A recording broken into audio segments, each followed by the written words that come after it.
Good morning to everyone present here. Our Honorable Tamil Nadu Chief Minister has convened this meeting at a very crucial time when our rights and voices are under real threat. I'm happy that we have come together to counter the threat of delimitation being pushed by the Union government. As per the guidance of our Honorable Chief Minister, I would like to share the impacts of the proposed delimitation exercise, particularly on the states that have effectively implemented the family planning policies recommended by the Union government. I would like to highlight the 5 important areas in this presentation. The trend in the population growth. Number 2, the history of delimitation exercises. Number 3, the possible delimitation scenarios. Number 4, the impact on states like us. And number 5, the why we need to join hands right now. For decades, states present here have made significant efforts to control and manage the population growth. We introduced policies, raised awareness, and achieved what the nation aimed for, a stable population growth. While some other states continued to experience rapid population growth, we acted responsibly. As a result, we reached the population replacement rate much earlier than many other states. But instead of being rewarded for this achievement, we are now at the risk of losing our political representation. The green line in this graph clearly shows how effectively the states present here have controlled the population growth rate. On contrary, you can see the violet line, the population growth in other states have continued to rise post 1971. According to the Article 82 of the Indian Constitution, parliamentary seats should be adjusted after every census. Accordingly, the number of seats were increased from 489 to 494 as per the census of 1951. This was then increased to 522 seats after the 1961 census. The last delimitation was done in 1973 based on the 1971 census, fixing the number of seats at 543, which is right now.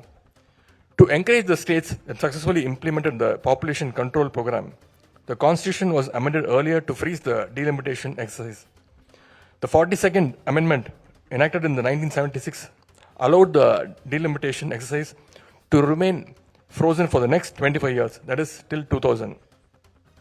When this period was expired, the 84th Amendment was enacted in 2002, extending the freeze for another 25 years, that is till 2026. As we all know, the freeze implemented in 2002 is set to expire. So what will happen in 2026? The 2021 census, which was postponed due to COVID-19, has still not been done.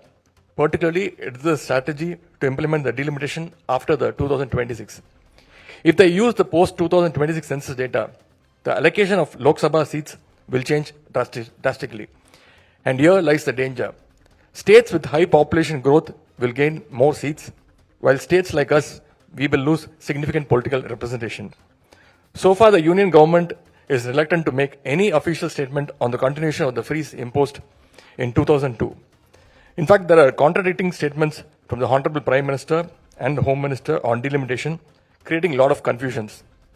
In September 2023, Honorable Union Home Minister Amit Shah said in the Parliament that the delimitation process would be implemented and seats would be increased. However, Honorable Prime Minister Narendra Modi, addressing an election rally in Telangana in 2023, said that if the delimitation exercise was implemented, southern states would lose around 100 seats. Meanwhile, Union Home Minister, who recently visited Coimbatore, claimed that Tamil Nadu will not be affected by this delimitation exercise. Therefore, the questions we have in front of us are, will the freeze be extended or not? Will the number of seats remain the same or will it increase? If increased, what will be the number? On what basis the seats will be distributed among the states? Whether it will be done as per the 1971 census or the proposed projected 2026 census. If the freeze is not extended, 2 scenarios are likely to occur. Number 1, the Union government would do the delimitation exercise by keeping the current 543 seats but redistributing them based on the 2026 census. Scenario 2. Alternatively, the seats may be increased to 848 and then distributed after the 2026 census. In both the cases, we will lose our representation significantly. The scenario 1, for example, if the existing 543 seats is retained and redistributed based on the 2026 projected population, what will happen? I would like to explain this with some data here.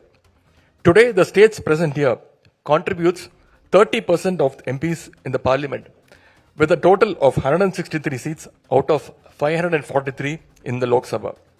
If the delimitation is implemented, our seats will drop to 133 from 163, reducing our representation from 30% to 24%. For example, Kerala will lose 8 seats, which is right now around 20, they will conclude at 12. 20 minus 12 is 8, which is nearly 40% of their existing seats. In contrast, the number of seats for certain states will increase significantly. In case the scenario 2 happens, if the number of seats is increased to 848, what will we get? We might get some additional seats, but our overall representation will still decline to 24.7% from 30% again. For example, consider the case of Tamil Nadu. If 848 seats are redistributed based on the 1971 census, we should get 61 seats. However, as per projected population of 2026, we will get only 49 seats. Tamil Nadu alone will lose around 12 seats. Kerala will lose around 11 seats. Andhra and Telangana together will lose around 11 seats. And as a team, 7 states present here will lose a total of 44 seats. So what are the possible threats here? The delimitation would unfairly increase the representation for some states while reducing our current representation, giving undue advantage to few states such as Uttar Pradesh, Rajasthan, Bihar and Madhya Pradesh. While the 7 states present here are set to gain 65 seats, the above mentioned 4 states will get additional 150 seats. National policies on agriculture, industries, jobs, regional development could be dictated by a few states, sidelining our needs. The formation of union government would be disproportionately influenced by few states, significantly weakening the political voice of our states. Therefore, we call this as unfair and unjust move by the union government. This is not just a numbers game, it is a planned attack on non-BJP ruled states to reduce their representation. More seats for states with higher birth rates means our voice in the parliament weakens. If not rewarded, we should at least not be penalized.